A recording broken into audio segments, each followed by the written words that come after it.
ફરીથી હાથ ઊંચો કરવાથી સાવધાન રહો. હોલમાં ગૂંજતો પુરુષાર્થ, આદેશ આપતો અવાજ ત્યાં હાજર બધાને પથ્થરમારો કરી રહ્યો હતો તેવું લાગતું હતું. મારી સાસુનો હાથ, જે મને ફરીથી થપ્પડ મારવા જતો હતો, તે હવામાં થીજી ગયો. આંસુઓ અનિયંત્રિત રીતે વહી રહ્યા હતા અને હું ઢોળાયેલા શાકભાજી અને તૂટેલી થાળીઓ વચ્ચે ધ્રુજતી બેઠી હતી. બધાનું ધ્યાન દરવાજા પર ઊભેલા માણસ પર કેન્દ્રિત હતું, જેની આંખો આગથી સળગી રહી હતી. આ એક કૌટુંબિક મામલો છે, દખલ ન કરો, મારી સાસુએ પોતાને સમજાવવાનો પ્રયાસ કરતા કહ્યું. આ કૌટુંબિક મામલો નથી, આ સ્પષ્ટ દુર્વ્યવહાર છે અને હું મારા ભાવિ સસરાના ઘરમાં આ પ્રકારનો તમાશો સહન નહીં કરું. શું તમને લાગે છે કે આવા ઘૃણાસ્પદ કૃત્ય પછી હું ચૂપ રહીશ? તે માણસ આગળ આવ્યો અને મારો હાથ પકડ્યો. તેનામાં સહાનુભૂતિ અને પોતાનુંપણું હતું, જે હું સમજી શક્યો નહીં. હવેથી જો કોઈ આ છોકરીને ગંદી નજરે જુએ તો મારાથી ખરાબ કોઈ નહીં હોય. હોલ પર છવાયેલી મૃત્યુ જેવી શાંતિ એક ગહન પરિવર્તનનો સંકેત આપતી હતી. મારું નામ માનસી છે. તેઓ કહે છે કે ગરીબી વ્યક્તિને અકાળે વૃદ્ધ કરી દે છે, પરંતુ મારા પિતાએ અમને ક્યારેય તે લાગણી સાથે જીવવા દીધા નહીં. અમે 4 બહેનો હતા અને કોઈ ભાઈ નહોતો. તે એક સરળ મજૂર હતો, આખો દિવસ તડકામાં રહેતો હતો અને જ્યારે તે સાંજે ઘરે પાછો ફરતો ત્યારે તેના હાથમાં હંમેશા ફળ, મીઠાઈ અથવા એક નાનું પરિબીડિયું રહેતું.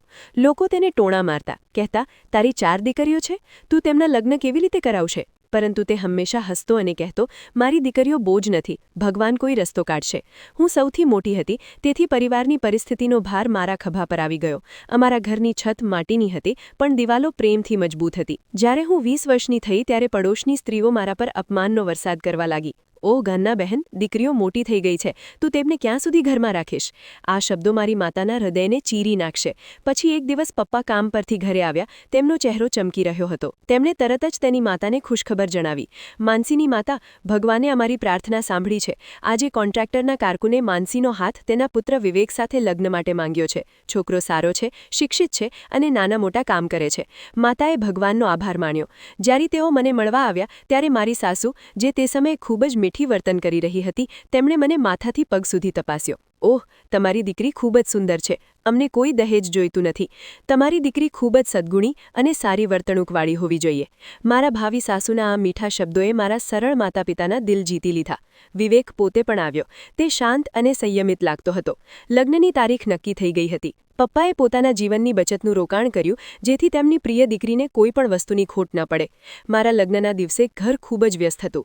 હું દુલ્હનના પોશાકમાં બેઠી હતી. જ્યારે પપ્પા મારી પાસે આવ્યા ત્યારે તેમની આંખોમાં આંસુ આવી રહ્યા હતા.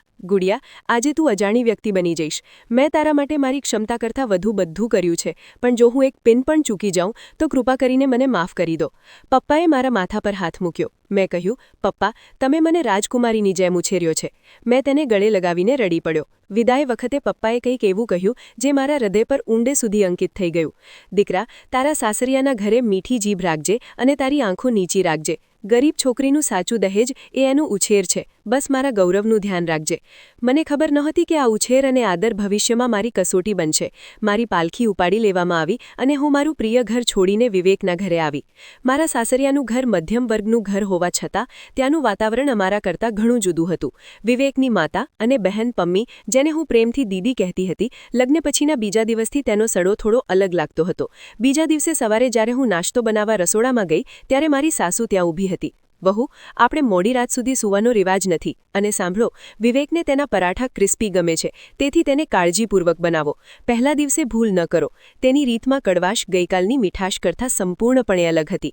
વિવેક ખૂબ જ સારો પતિ હતો. તેણે મારી ખૂબ કાળજી લીધી. જ્યારે તેણે મને સોનાની વીંટી ભેટ આપી ત્યારે તેણે કહ્યું, માનસી, હું જાણું છું કે આ ઘર તારા માટે નવું છે. મારી માતાનો સ્વભાવ ખૂબ જ કઠોર છે, પણ તેને દિલ પર ન લેતી. હું હંમેશા તારી સાથે છું. વિવેકના પ્રેમે મને બધા ભયમાંથી મુક્ત કરી દીધો હતો. મને લાગ્યું કે મારા પિતા સાચા હતા. હું ભાગ્યશાળી હતો.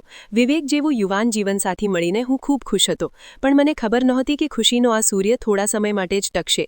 હું મારા સાસરિયાના ઘરે થોડા દિવસ રહી. પછી હું થોડા દિવસો માટે મારા માતા પિતાના ઘરે પાછી ફરી. એક રાત્રે જ્યારે હું પપ્પા સાથે વાત કરતા બેઠી હતી ત્યારે તેમણે એક વિચિત્ર વિષય ઉઠાવ્યો. તેઓ ખૂબ જ ઉદાસ હતા અને એક જૂનો ફોટોગ્રાફ જોઈ રહ્યા હતા. માનસી, જો આજે મારું મિત્ર જીવતો હોત અથવા જો આપણે અલગ ન થયા હોત તો આપણી પરિસ્થિતિ આવી ન હોત. ક્યારેક સંપત્તિનો લોભ લોકોને તેમના પ્રિયજનોથી અલગ કરી દે છે. મેં પૂછ્યું, કયા મિત્ર? તેણે ફરીથી વાતને ફગાવી દીધી. ભૂલી જા દીકરા, આ જૂની વાર્તાઓ છે. બસ એટલું સમજો કે કેટલાક સંબંધો એકવાર ખોવાઈ ગયા પછી ફરી ક્યારેય ન મળે. કદાચ તે બીજી દુનિયાનો રહેવાસી બની ગયો છે. તે સમયે હું તેના શબ્દોની ઊંડાઈ સમજી શક્યો નહીં, પણ મારા હૃદયમાં એક વિચિત્ર આઘાત છવાઈ ગયો. મને થયું કે પપ્પા કોની વાત કરી રહ્યા છે? આપણે કયા મિત્ર વિશે જાણતા ન હતા? શું પપ્પાનો ખરેખર કોઈ ધનવાન મિત્ર હતો જેના વિશે આપણે અજાણ હતા? ગમે તે હોય, અમારા લગ્નના શરૂઆતના દિવસો સારા ચાલી રહ્યા હતા. મારી ભાભી પમ્મી યુનિવર્સિટી જતી હતી અને પોતાને સ્વર્ગની પરી માનતી હતી. તે હંમેશા મારી સામે નીચી નજરે જોતી હતી. ભાભી, મારા કપડાં ઇસ્ત્રી કરો અને ખાતરી કરો કે તેમાં કરચલીઓ ન પડે. તે મને ફરવા માટે આદેશ કરતી હતી અને હું હસતી અને તેનું પાલન કરતી હતી, કારણ કે પપ્પાએ મને મારા સાસરિયાઓને મનાવવા માટે કહ્યું હતું. ખુશીએ પાંખો ફૂંકાવતા 1 વર્ષ પસાર કરી દીધું. બધું બરાબર ચાલી રહ્યું હતું, પણ ભાગ્ય મારા પર હસી રહ્યું હતું. ઝેરીલી સ્મિત સાથે તે ભાગ્યશાળી દિવસ કેલેન્ડર પર પણ હાજર હતો, જે મારું જીવન બરબાદ કરી રહ્યું હતું. અમારા લગ્નને માત્ર 11 મહિના થયા હતા અને અમારી પહેલી વર્ષગાંઠ થોડા અઠવાડિયા બાકી હતી. તે સવારે વિવેક ઓફિસ માટે તૈયાર થઈ રહ્યો હતો અને હું તેનો નાસ્તો ટેબલ પર ગોઠવી રહી હતી. તે ખૂબ જ ખુશ દેખાતો હતો. માનસી, આજે વહેલા તૈયાર થઈ જાઓ. આપણે આજે સાંજે જમવા જઈ રહ્યા છીએ. તે કહ્યું હતું કે તને તે નવું રેસ્ટોરન્ટ ગમ્યું હતું. વિવેકે તેનો શર્ટ ગોઠવતા કહ્યું. મેં હસીને તેનો ચાહનો કપ આપ્યો. વિવેક, રહેવા દો. ઘરના ખર્ચ પહેલાથી જ વધારે છે અને અમારે હજુ પણ અમારો ટેક્સ ભરવાનો છે. વિવેકે પ્રેમથી મારો હાથ પકડીને કહ્યું, મૂર્ખ છોકરી, પૈસા ફક્ત ધૂળ છે. મારી સાચી સંપત્તિ તું અને તારી ખુશી છે. બસ તૈયાર રહે. તે હસતા હસતા ઘરમાંથી નીકળી ગયો અને હું દરવાજા પર ઊભી રહી. મને ખબર નહોતી કે હું તેને છેલ્લી વાર જીવતો જોઈ રહી છું. હું આખો દિવસ ઘરકામમાં વ્યસ્ત હતી અને સાંજની રાહ જોઈ રહી હતી. સાંજના 6 વાગ્યા હતા. બહાર વાદળ છાયું હતું અને હળવો વરસાદ શરૂ થયો હતો. અચાનક ઘરનો ફોન વાગ્યો. હું રસોડામાં હતી એ જીવારી ભાભીએ જવાબ આપ્યો. હલો સાહેબ, કોણ છે? બીજી ક્ષણે તેના હાથમાંથી રિસીવર પડી ગયું અને તે ચીસો પાડવા લાગી. મમ્મી, કંઈક ભયંકર બન્યું છે. ભૈયાનો અકસ્માત થયો છે. શબ્દો પીગળેલા કાચ જેવા મારા કાનમાં અથડાયા. હું બહાર દોડી ગઈ. મારી સાસુ પણ રૂમમાંથી દોડી આવી. તમે શું વાત કરો છો? મારા દીકરાને શું થયું? મમ્મી, તે હોસ્પિટલનો ફોન હતો. તેઓ કહી રહ્યા હતા કે તેની હાલત ખૂબ જ નાજુક છે. મમ્મી રડી પડી. અમે બધા ગાંડાની જેમ હોસ્પિટલ દોડ્યા. ઇમરજન્સી વોર્ડની બહાર ભીડ હતી. જ્યારે ડોક્ટર બહાર આવ્યા ત્યારે મારી સાસુ તેનો હાથ પકડવા દોડી ગઈ. ડોક્ટર, મારો દીકરો કેમ છે? મને કહો, તે ઠીક છે? ડોક્ટરે માથું નમાવ્યું અને ભારે અવાજમાં કહ્યું, અમને માફ કરજો. દર્દીના માથામાં ગંભીર ઈજા થઈ હતી. અમે તેને બચાવી શક્યા નહીં? એ એક વાક્યે મારી દુનિયાને અંધકારમાં ધકેલી દીધી. મારી સાસુ જમીન પર પડી ગઈ અને બેકાબૂ રડવા લાગી. અરે, મારો સિંહ જેવો દીકરો ગયો. હું લૂંટાઈ ગયો. હું બરબાદ થઈ ગયો. હું પથ્થરની દિવાલ સામે ઝૂકીને ઊભી રહી. હું બોલી શકી નહીં. મારી આંખોમાં ફક્ત આંસુ હતા. મને તે સાંજે વહેલા પાછા ફરવાનું વિવેકનું વચન યાદ આવ્યો. તે આવ્યો હતો, પરંતુ જ્યારે કફન કરેલો મૃતદેહ ઘરે પહોંચ્યો ત્યારે હોબાળો મચી ગયો. પડોશીની સ્ત્રીઓ એકઠી થઈ ગઈ. અંતિમ સંસ્કાર હજુ થયા નહોતા અને મારી સાસુનું મારા પ્રત્યેનું વર્તન બદલાવા લાગ્યું. હું વિવેકના ચહેરા પાસે બેઠી રડતી હતી ત્યારે તેણીએ મને હાથ પકડીને જોરથી હલાવ્યો. જાઓ યાર, મારા દીકરાનો જન્મ પણ થયો નથી અને તમે મારું ઘર બરબાદ કરી દીધું છે. આ બધું તમારા દુર્ભાગ્યપૂર્ણ કાર્યોને કારણે છે, તેણીએ બધાની સામે કહ્યું. તેણે મને ધક્કો માર્યો. સ્ત્રીઓને મારી સાસુને સમજાવવાનો પ્રયાસ કર્યો. બહેન, ભાનમાં આવ. એ ભગવાનની ઈચ્છા હતી. આ છોકરી પોતે વિધવા બની ગઈ છે. પણ સાસુની આંખોમાં નફરત સળગી રહી હતી. કેવી ઈચ્છા? જ્યારથી તે મારા ઘરે આવી છે ત્યારથી એક પછી એક મુશ્કેલીઓ આવી રહી છે અને આજે મારો દીકરો પણ ગયો છે. તે ડાકણ છે. પછી થોડા દિવસો પછી મારા પિતા મને મારા માતા પિતાના ઘરેથી લેવા આવ્યા. તેમનો ચહેરો નિસ્તેજ હતો અને તેઓ ખૂબ જ નબળા દેખાતા હતા. વિવેકને ગુમાવવાથી તેઓ પણ ભાંગી પડ્યા હતા. દીકરી, હવે અહીં શું બાકી રહ્યું છે? અમારી સાથે આવો.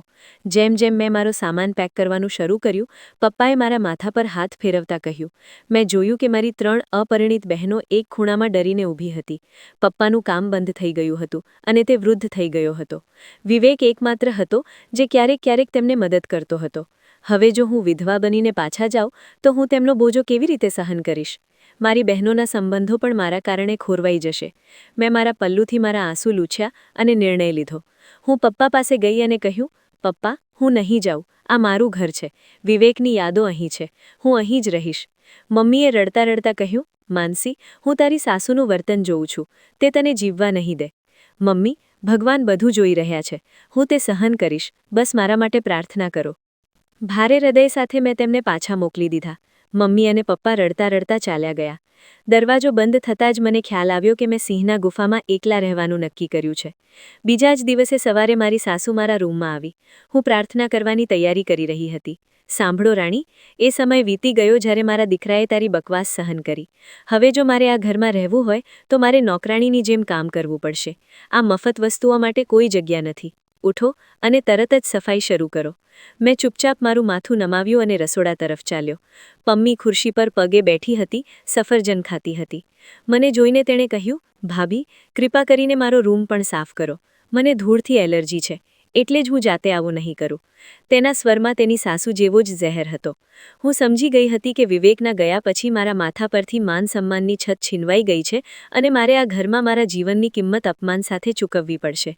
પણ મને ખબર નહોતી કે આ તો ફક્ત શરૂઆત હતી. જુલમના પહાડ મારા પર પડવાના હતા, જે મેં ક્યારેય કલ્પના પણ નહોતી કરી.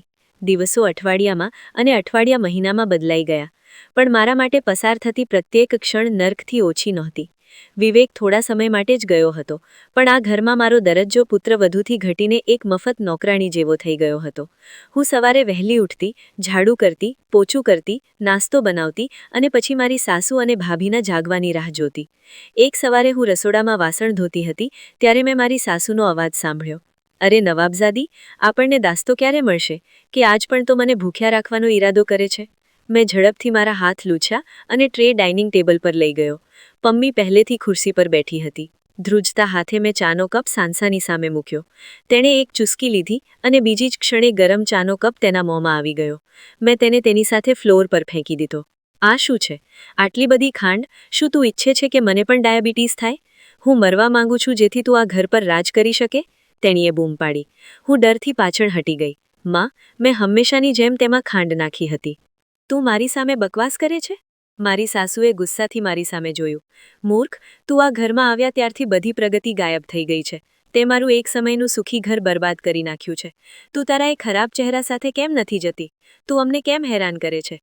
મેં ચૂપચાપ તેના ઝેરી શબ્દો સાંભળ્યા અને તૂટેલા કપના ટુકડા ઉપાડવા માટે નીચે ઝૂકી ગઈ. મારી આંખોમાંથી આંસુ જમીન પર પડી રહ્યા હતા. મારી પાસે ક્યાંય જવા માટે નહોતું. જો હું ગઈ હોત તો હું મારા ગરીબ માતા પિતા પર બોજો બની ગઈ હોત અને મારી નાની બહેનોનો રસ્તો રોકી દીધો હોત. એટલા માટે જ મેં મૌનને મારું આશ્રય બનાવ્યું. મારા પતિના મૃત્યુને 6 મહિના પણ નહોતા થયા કે એક નવા આનંદદાયક સમાચાર આવ્યા. એક દિવસ પમ્મી યુનિવર્સિટીથી પાછી આવી. તેનો ચહેરો ખુશીથી ચમકી રહ્યો હતો. મમ્મી, શું તમને ખબર છે કે શ્રીમતી અંજલિ મહેરાએ મને પ્રપોઝ કર્યું છે? મમ્મીએ જોરથી જાહેરાત કરી. તેની સાસુના આનંદનો કોઈ પાર નહોતો. વાહ, આ એક અદ્ભુત પરિવાર છે. છોકરો શું કરે છે? તે અમેરિકાથી ભણીને પાછો આવ્યો છે. મમ્મી અને હું ખૂબ જ શ્રીમંત છીએ. તેમનો મોટો ધંધો છે. મમ્મીએ ગર્વથી માથું કડક કર્યું. આ સાંભળીને મને ખૂબ જ દુઃખ થયું. મારા પતિની રાખ હજુ સ્થિર નહોતી થઈ. તે તેમનો એકમાત્ર દીકરો હતો અને તેઓ તેમની દીકરીના લગ્નની ઉજવણી કરવાની તૈયારી કરી રહ્યા હતા. પણ પછી મેં વિચાર્યું કે આ દુનિયાની રીત છે. કોઈના મૃત્યુ સાથે જીવન અટકતું નથી. માતા પિતા હંમેશા તેમની દીકરીની ખુશીને ચાહે છે. સાંજે મહેમાનોના આવવાનો સમય નક્કી થઈ ગયો હતો. મારી સાસુ મારા રૂમમાં આવી અને કડકાઈથી કહ્યું, મહેમાનો સામે આવવાનું ધ્યાન રાખજો. મારી દીકરીની ખુશી પર આ તમારી અશુભ છાયા ન નાખજો. તું ફક્ત રસોડામાં રહીશ અને ત્યાંથી ચા પાણી મંગાવીશ. સમજાયું? મેં માથું નમાવ્યું અને કહ્યું, ઠીક છે. સાંજે મહેમાનો આવ્યા. છોકરાની મા અને બહેન આવી ગયા હતા. તેઓએ પમ્મીને જોઈ અને તેને ગમી. કારણ કે છોકરો અમેરિકન પરત હતો અને એકદમ આધુનિક હતો, એટલે તેઓએ ઝડપી લગ્નની ઈચ્છા વ્યક્ત કરી. મહેમાનો ગયા પછી પમ્મીનો આનંદ સ્પષ્ટ હતો. તે રસોડામાં મારી પાસે આવી જ્યાં હું રાત્રિનો ભોજન બનાવી રહી હતી. ભાભી, તમે જુઓ છો કે હું કેટલી નસીબદાર છું. છોકરો અમેરિકાથી પાછો આવ્યો છે. હવે હું તે ઘરની નાની મુશ્કેલીઓથી દૂર એક અલગ દુનિયામાં રહીશ. મેં ધીમેથી કહ્યું, અભિનંદન. ભગવાન તમને આશીર્વાદ આપે. તેણીએ મારી તરફ તિરસ્કારથી જોયું. ભાભી, તમને ઈર્ષા થતી હશે ને? હું ક્યાં જાઉં છું અને તમે અહીં સડી રહ્યા છો? પણ તમે શું કરી શકો? દરેકનું પોતાનું ભાગ્ય હોય છે. તેના શબ્દો મારા હૃદયને તીરની જેમ વિંધ્યા ગયા. તે કેટલી સરળતાથી મારી મજાક ઉડાવી રહી હતી. તે ભૂલી ગઈ હતી કે હું પણ એક સમયે આ ઘરમાં દુલ્હન તરીકે આવી હતી અને મારી પાસે ઘણી બધી આશાઓ હતી જે ઠગારી નીવડી હતી. આગામી થોડા દિવસોમાં લગ્ન નક્કી થયા. મારી સાસુનું વર્તન શૈતાન જેવું થઈ ગયું. તે મને સતત એવો અહેસાસ કરાવતી કે તેને દીકરી લાખોમાં એક છે અને હું નકામી છું. એક દિવસ મારી સાસુએ મને બોલાવી અને વરરાજાના સમારોહમાં હાજર રહેવાનો આદેશ કર્યો. તે આવી રહ્યો છે. આખું ઘર સાફ કરવું પડશે અને ઘરમાં ભોજનની વ્યવસ્થા કરવામાં આવશે. હું કોઈ અછત સહન નહીં કરું. જો મારું નાક કપાશે તો હું તારી જીભ કાપી નાખીશ. મને એવું લાગતું હતું કે આવનારા દિવસો મારા માટે ખૂબ જ મુશ્કેલ બનવાના છે. નંદાના લગ્ન ગોઠવાઈ ગયા હતા, પણ મને ખ્યાલ નહોતો કે એ સંબંધની આડમાં મારા પર કેટલી ક્રૂરતા લાદવામાં આવશે. આ લોકો મને માણસ નહીં પણ એક મશીન માનતા હતા, અને હું લાચાર ભગવાન તરફ જોઈને કોઈ ચમત્કારની આશા રાખતી હતી. પણ મને ખ્યાલ નહોતો કે એ ચમત્કાર થાય તે પહેલાં મારે અપમાનના ઊંડા ભર્યા ખાડા સહન કરવા પડશે. જે દિવસે નંદાના લગ્ન નક્કી થયા તે જ દિવસે ઘરનું વાતાવરણ સંપૂર્ણપણે બદલાઈ ગયું. અમે આ સમાચાર સાંભળી રહ્યા હતા કે પમ્મી યુનિવર્સિટીમાંથી દોડતી આવી, અને તે આવતાની સાથે જ તેણે આખા ઘરને ઉથલાવી નાખ્યું. મમ્મી તો ક્યાં છે? જલ્દી બહાર આવ. આ તો ખૂબ જ સારા સમાચાર છે. મારી સાસુ ગભરાઈને રૂમમાંથી બહાર દોડી ગઈ. શું થયું દીકરી? બધું બરાબર છે? પમ્મીનો ચહેરો ચમકી રહ્યો હતો. તેણે તેની માતાને ગળે લગાવી અને કહ્યું, મમ્મી, તમે માનશો નહીં, મને વિરાજનો ફોન આવ્યો. તેને બઢતી મળી ગઈ છે અને તે હવે અસિસ્ટન્ટ કમિશનર નથી, પરંતુ ડેપ્યુટી કમિશનર છે. તે આખા જિલ્લાનો હવાલો સંભાળે છે. આ સાંભળીને મારી સાસુ ખૂબ જ દુઃખી થઈ ગઈ. તેણે તરત જ હાથ જોડીને ભગવાનનો આભાર માન્યો. મારી દીકરી હવે રાજ કરશે. તે ડેપ્યુટી કમિશનરની પત્ની બનશે. હું આ બધું સાંભળીને ખૂણામાં ઊભો રહ્યો. પમ્મીએ મારી સામે બાજુ તરફ જોયું અને કટાક્ષમાં કહ્યું, મમ્મી, હવે અજાણ્યા લોકો પણ મારી સામે કંઈ મૂલ્યવાન નથી. લોકો આવા નસીબ માટે ઝંખે છે. મારો પતિ શહેરના અધિકારી બનશે. મારી સાસુએ તેની દીકરી ગર્ભવતી હતી ત્યારે તેના કપાળ પર ચુંબન કર્યું. હા મારા બાળક, હવે લોકો આપણા પગરખાના લાયક પણ નથી. તમે જુઓ કે હું તમારા લગ્ન કેટલા ભવ્ય રીતે કરીશ. આખી દુનિયા જોઈ રહી હશે. આ સમાચાર પછી પમ્મીના સાસરિયાઓ તરફથી સંદેશ આવ્યો કે તેઓ સંબંધને ઔપચારિક બનાવવા માટે તેમના આખા પરિવાર સાથે રાત્રિભોજન માટે આવી રહ્યા છે. તેની સાસુ તેના ઘરે એક મિજબાનીનું આયોજન કરવા માંગતી હતી, જેથી તે જોઈ શકે કે તેઓ કેટલા આતિથ્યશીલ છે. છોકરાનો પરિવાર પણ ખૂબ જ શ્રીમંત હતો, અને મારી સાસુ પોતાનું માથું ઊંચું રાખવા માંગતી હતી. એ રાત્રે તેણે મને રસોડામાં બોલાવ્યો. સાંભળો, વિરાજ અને તેનો પરિવાર પરમ દિવસે આવી રહ્યો છે. ઓછામાં ઓછી 10 વાનગીઓ તૈયાર કરવામાં આવશે. કઢાઈ પનીર, છોલે ભટુરે, રૂમાલી રોટલી, પુલાવ, સૂકા ફળો સાથે ખીર અને રસગુલ્લા. બધું પરફેક્ટ હોવું જોઈએ. હું કોઈ પણ પ્રકારની ઉણપ સહન નહીં કરું. જો ખોરાકમાં મીઠું અને મરીમાં થોડો પણ ફરક હોય તો મારાથી વધુ કોઈ નારાજ નહીં થાય. મેં ડરીને કહ્યું, માજી, હું આ બધું એકલા કેવી રીતે બનાવીશ? શું કોઈ મદદ કરવા આવશે? મારી સાસુએ મારી સામે જોયું અને કહ્યું, તારા હાથ કેમ તૂટેલા છે? તું આખો દિવસ મફત રોટલી ખાતો રહે છે. એક દિવસ કામ કરવાથી મને મારી નાખવામાં આવે છે? કોઈ મદદ કરવા નહીં આવે. તારે એકલા જ બધું બનાવવું પડશે. મારે બસ બધું સમયસર જોઈએ છે. મારા ભાગ્યની ક્રૂરતા જુઓ કે તહેવારના દિવસે જ મારી તબિયત ખૂબ ખરાબ થઈ ગઈ. પરિસ્થિતિ વધુ ખરાબ થઈ ગઈ. તીવ્ર ઠંડીએ મને ખૂબ તાવ આપી દીધો હતો. મારું શરીર બળી રહ્યું હતું અને મારું માથું ધબકી રહ્યું હતું. મેં સવારે પથારીમાંથી બહાર નીકળવાનો પ્રયાસ કર્યો, પણ નબળાઈએ મને ફરીથી પડી જવા માટે મજબૂર કર્યો. હું હમણાં જ સૂઈ ગયો હતો ત્યારે મારી સાસુ તોફાનની જેમ રૂમમાં ધસી આવી. ઓહ મારી રાણી, તું હજુ સૂઈ રહી છે? લગભગ બપોર થઈ ગઈ છે અને રસોડું ખાલી છે. તને શરમ નથી આવતી? મેં નબળાઈથી તૂટેલા અવાજમાં કહ્યું, માં, મને ખૂબ જ તાવ છે. મારામાં બિલકુલ શક્તિ નથી. કૃપા કરીને મને આજે રજા આપો. હું કાલે બધું કામ કરીશ. મારી વાત સાંભળ્યા વિના મારી સાસુએ મારો હાથ પકડીને જોરદાર ઝટકેથી મને પથારીમાંથી બહાર કાઢ્યો. બહાના બનાવવાનું બંધ કરો. મારી દીકરીના સસરા આજે આવી રહ્યા છે અને તું અહીં ગુસ્સે થઈ રહી છે. તું મારા દીકરાને ખાઈ ગઈ છે અને હવે તું મારી દીકરીની ખુશી બગાડવા માંગે છે? ઉઠ અને તારું કામ સંભાળ, નહીં તો હું તને તારા બાકીના દિવસો યાદ કરાવીશ. તેનું વર્તન એટલું ક્રૂર હતું કે હું સ્તબ્ધ થઈ ગઈ. મારું શરીર તાવથી ધ્રુજી રહ્યું હતું, પણ તેની આંખોમાં દયાનો કોઈ પાર ન હતો. તેણે મને રસોડા તરફ ધકેલી દીધો. રસોડાની બહાર નીકળવાનું ધ્યાન રાખજો. જ્યાં સુધી બધો ખોરાક તૈયાર ન થાય ત્યાં સુધી તમને પાણી પીવાની પણ મંજૂરી નથી. હું દોડીને રસોડામાં ગઈ. મારી આંખો સામે અંધારું છવાઈ ગયું, પણ મેં વાસણ ધોવાનું શરૂ કર્યું. ઠંડા પાણીએ મારો તાવ વધારે ખરાબ કર્યો. જેમ જેમ હું વાસણ ધોતી ગઈ તેમ તેમ હું વિવેક વિશે વિચારતી હતી.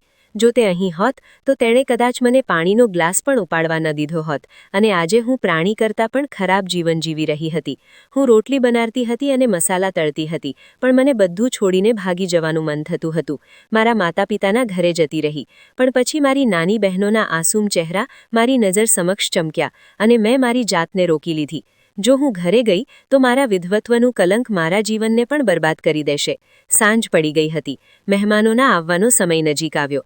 રસોડામાં ખોરાકની સુગંધ ફેલાઈ ગઈ, પણ એ સુગંધ પણ મારા માટે ખૂબ મુશ્કેલ બની ગઈ. મેં દિવાલ પર હાથ રાખી મારી જાતને પડી જવાથી બચાવી. હું છેલ્લી વાનગી તૈયાર કરી રહી હતી ત્યારે મારી સાસુ ફરીથી રસોડામાં આવી. તેમણે વાસણોના ઢાંકણા ઊંચા કર્યા અને તપાસ્યા. ખોરાક બરાબર દેખાય છે, પણ યાદ રાખજો, મહેમાનોની સામે આ તમારો ઉદાસ ચહેરો ન બતાવો. ફક્ત ખોરાક પીરસો અને ગાયબ થઈ જાઓ. જો કંઈ ખોટું થશે તો તમે બાકીની રાત બહાર આંગણામાં ઠંડા ફ્લોર પર વિતાવશો. હું તમને રૂમમાં પ્રવેશવાની મંજૂરી નહીં આપું. મેં ડરથી ઝડપથી મારું માથું હલાવ્યું. કોઈ અછત નહીં રહે માતા. મેં બહાર ગાડીઓ ઊભી રહેતી સાંભળી. મહેમાનો આવી ગયા હતા. મારું હૃદય ધબકી રહ્યું હતું. હવે મારે બધી વાનગીઓ ડાઇનિંગ ટેબલ પર લઈ જવી પડતી હતી. મારું શરીર તાવથી પીડાઈ રહ્યું હતું, પણ મેં હિંમત ભેગી કરી અને પહેલી વાનગી ઉપાડી. મને ખબર ન હતી કે આવનારી કલાકમાં મારા જીવનમાં કેવું તોફાન આવશે. મેં ટેબલ પર છેલ્લી નજર નાખી, જેથી ખાતરી થઈ શકે કે કોઈ અછત ન રહે. હું હવે ત્યાં ન હતો. મારા પગ તાવથી ધ્રુજી રહ્યા હતા, પણ મારી સાસુની ધમકી મારા હૃદયમાં ગૂંજી રહી હતી. મને ડર હતો કે જો મેં ભૂલ કરી તો મારે આખી રાત ઠંડા આંગણામાં વિતાવવી પડશે. મહેમાનોનું હાસ્ય ડ્રોઈંગ રૂમમાંથી ગૂંજી રહ્યું હતું. મારી સાસુ અને પમ્મીનું હાસ્ય સૌથી વધુ જોરથી હતું, જે તેમના સૌભાગ્ય અને સુખાકારીના ગુણગાન ગાઈ રહ્યું હતું. મેં હિંમત ભેગી કરી, જમવાના વાસણ ઉપાડ્યા અને ડાઇનિંગ રૂમ તરફ પ્રયાણ કર્યું. મહેમાનોમાં મારી સાસુના ભાવિ સસરા, તેની પુત્રી અને વિરાજ, જે હમણાં જ ડેપ્યુટી કમિશનર બન્યો હતો, તે પણ હતા. બધા ખુરશીઓ પર બેઠા હતા. મને જોતા જ રૂમમાં એક ક્ષણ માટે શાંતિ છવાઈ ગઈ. મેં મારી આંખો નીચી કરી ધ્રુજતા હાથે ટેબલ પર પુલાવની વાનગી મૂકી. બિરાજની માતાએ મારી સામે ધ્યાનથી જોયું. પછી તેણે મારી સાસુને કહ્યું, બહેન, આ છોકરી કોણ છે? મેં તેને પહેલાં ક્યારેય નથી જોઈ. શું તમે કોઈ નવી નોકરાણી રાખી છે? આ પ્રશ્ન સાંભળીને મારા હૃદયમાં તીણો ઘા લાગ્યો. હું આ ઘરની વહુ હતી. હું આ પરિવારનું સન્માન હતી, પણ આજે મારી ઓળખ ભૂસાઈ રહી હતી. મારી સાસુએ સરળ જવાબ આપ્યો, અરે ના, બહેન, તે અમારા દૂરના ગરીબ સંબંધી છે. તેના પતિનું મૃત્યુ થઈ ગયું અને તેને ટેકો આપવા માટે કોઈ ન હતું. તેથી દયાથી અમે તેને આ ઘરમાં રાખી છે. તે ફક્ત વિચિત્ર કામ કરે છે અને રોટલીનો ટુકડો ખાય છે. અમે તેને કાયમ માટે રાખી રહ્યા છીએ. મને આશ્ચર્ય થયું કે તે કેટલી ચાલાકીથી જૂઠ બોલી રહી હતી. મને નોકરાણી તરીકે દર્શાવતી હતી. મેં કડવી ગોળી ગળી અને ચૂપચાપ શાકભાજીનો વાસણ લેવા રસોડામાં પાછો ફર્યો.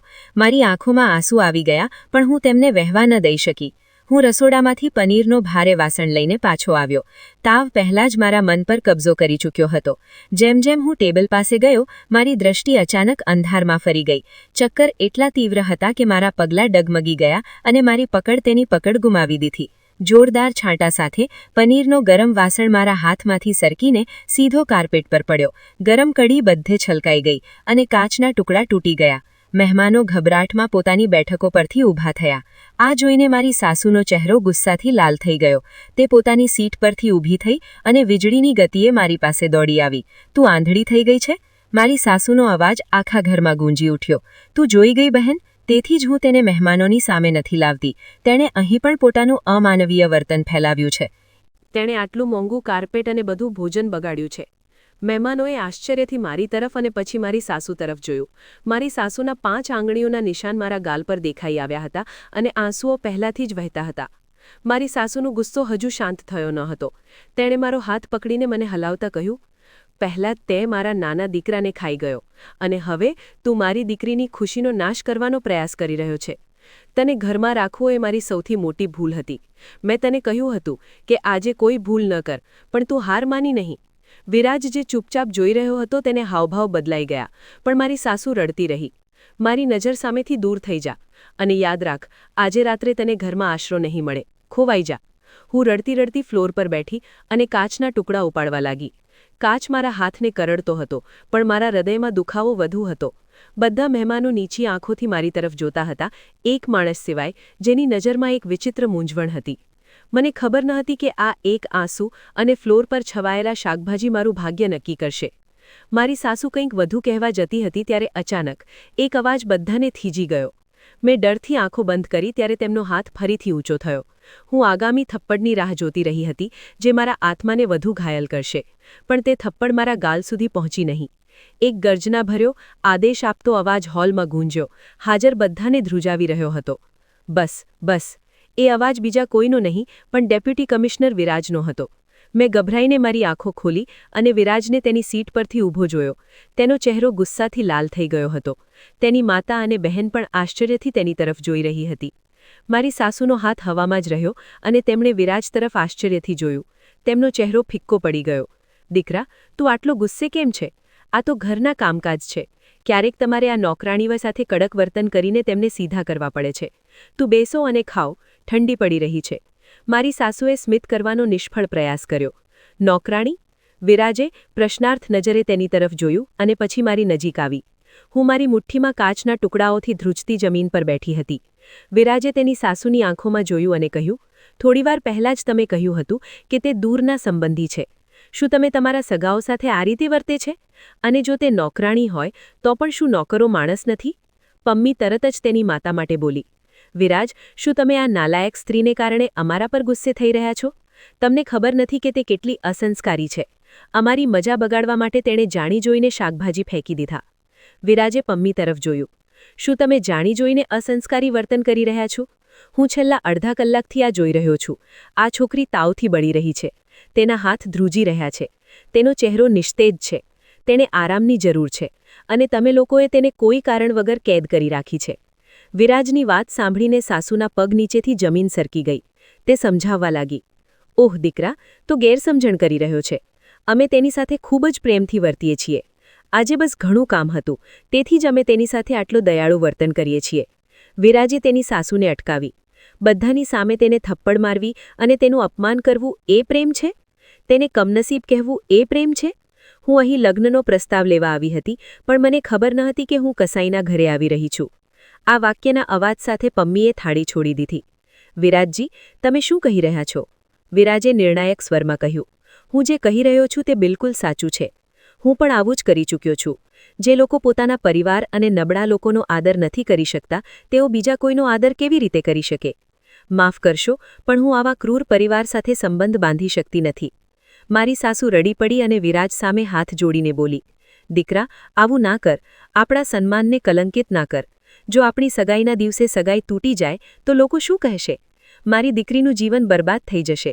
તું આ છોકરીનું જીવન બરબાદ કરી રહ્યો છે. વિરાજે મારી તરફ ઇશારો કર્યો. બાય ધ વે, મને એક વાત કહો, શું તે ખરેખર તારી સગી છે કે કંઈક બીજું? કારણ કે તું જે નફરતથી તેના વિશે વાત કરી રહી હતી તે સૂચવે છે કે તેનો આ પરિવાર સાથે ઊંડો સંબંધ છે. અચાનક તેના પર મૌન છવાઈ ગયું. તેની જીભ શાંત થઈ ગઈ. તે સત્ય કહેવાથી ડરતી હતી. પણ વિરાજનું વ્યક્તિત્વ એટલું પ્રભાવશાળી હતું કે તે જૂઠું પણ નથી બોલી શકતી.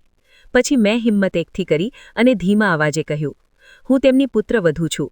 તેમના સ્વર્ગસ્થ પુત્ર વિવેકની વિધવા. મારા શબ્દો બોમ્બ જેવા લાગ્યા. વિરાજે આઘાતમાં મારી તરફ જોયું. તેની આંખોમાં આઘાત અને દુખાવનો સમુદ્ર છલકાઈ ગયો.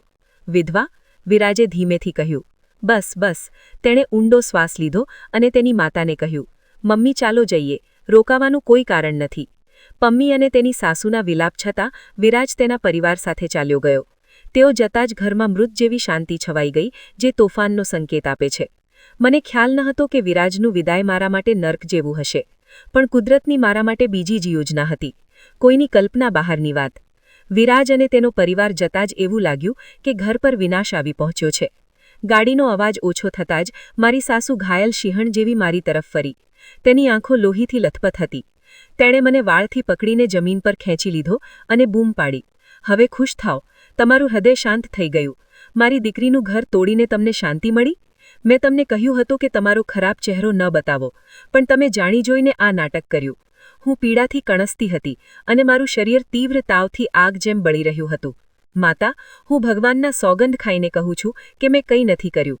મને ચક્કર આવી રહ્યા હતા. મારો વિશ્વાસ કરો. પમ્મી પણ રડતા રડતા તેના રૂમમાંથી બહાર આવી અને મારા પર હુમલો કર્યો. મમ્મી, તે એક ડાકણ છે, ડાકણ. તેણે ઈર્ષાથી મારી સગાઈ તોડી નાખી. હું એક અધિકારીની પત્ની બની રહી છું તે સહન ન કરી શકી. તેને હમણાં જ આ ઘરમાંથી બહાર કાઢો. મારી સાસુએ મને હાથ પકડીને આંગણામાં ખેંચી લીધી. બહાર ઠંડી પડી રહી હતી અને ઠંડો પવન ફૂંકાઈ રહ્યો હતો. તેણે મને આંગણાની વચ્ચે ધકેલી દીધો. તારી સજા એ છે કે તું બાકીની રાત આ ઠંડા ફ્લોર પર વિતાવીશ. જો તું પાછો અંદર આવવાનો પ્રયાસ કરીશ તો હું તારા પગ તોડી નાખીશ.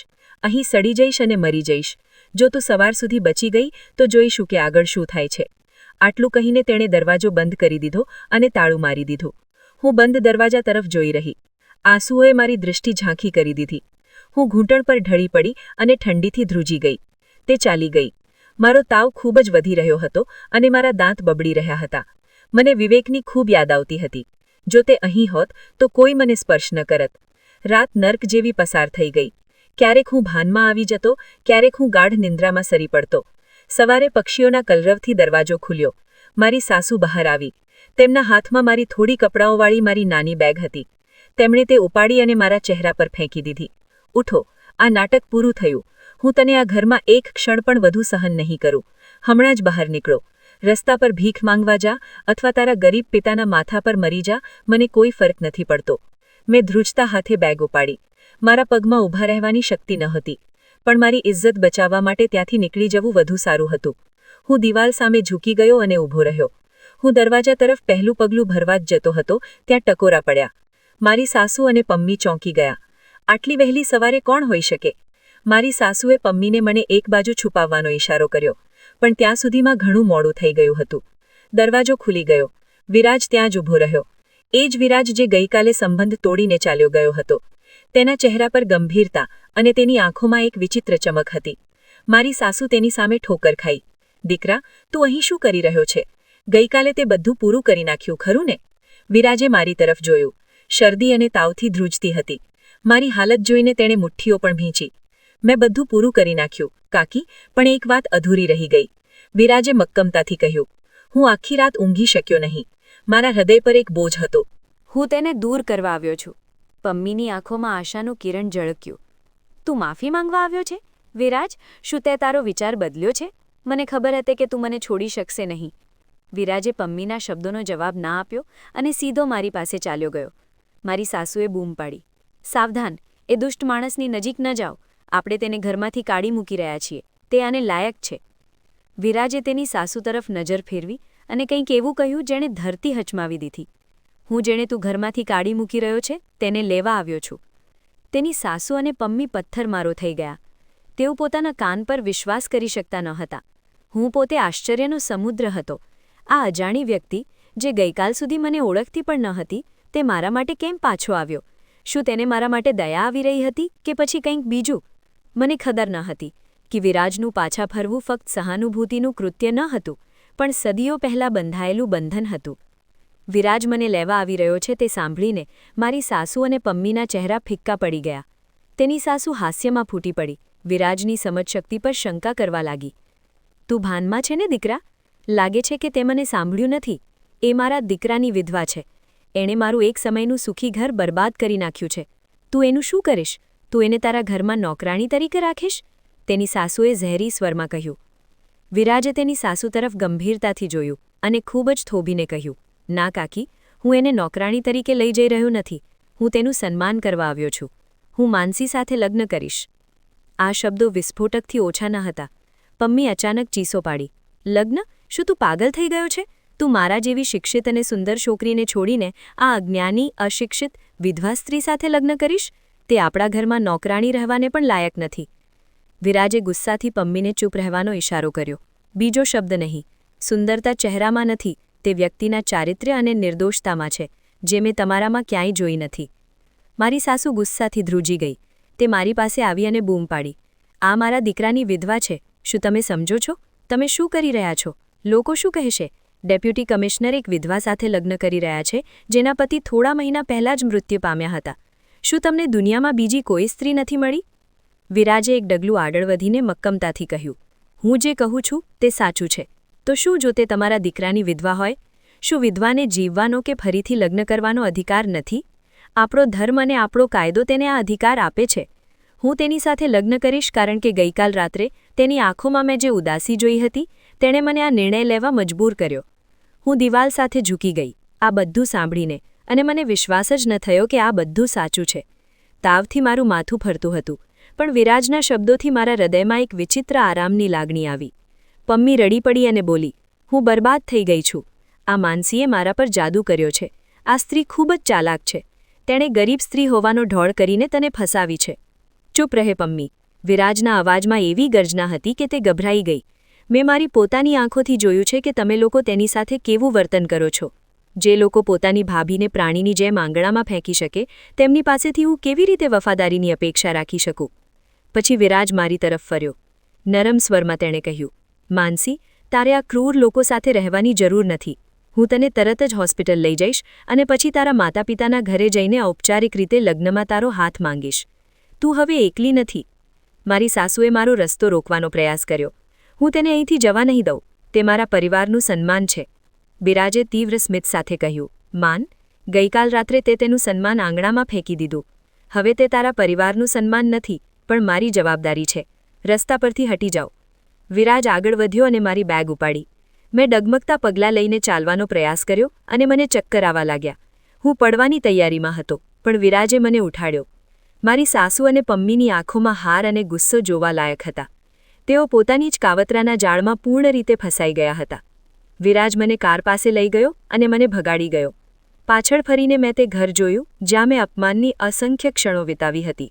મને ખબર ન હતી કે વિરાજ મારા પર આટલો દયાળુ કેમ હતો, પણ જ્યારે હું કારમાં બેસી ત્યારે મને લાગ્યું કે મારા માથા પરથી કાળી રાતનો પડછાયો ગાયબ થઈ ગયો છે અને એક નવી સવારનો સૂર્ય ઉગવાનો હતો. પણ આ સવારમાં એક રહસ્ય છુપાયેલું હતું જે મારા જીવનને પૂર્ણ રીતે બદલી નાખશે. જ્યારે કાર મારા માતાપિતાના ઘરની શેરીમાં ઊભી રહી ત્યારે મારું હૃદય ધબકી રહ્યું હતું.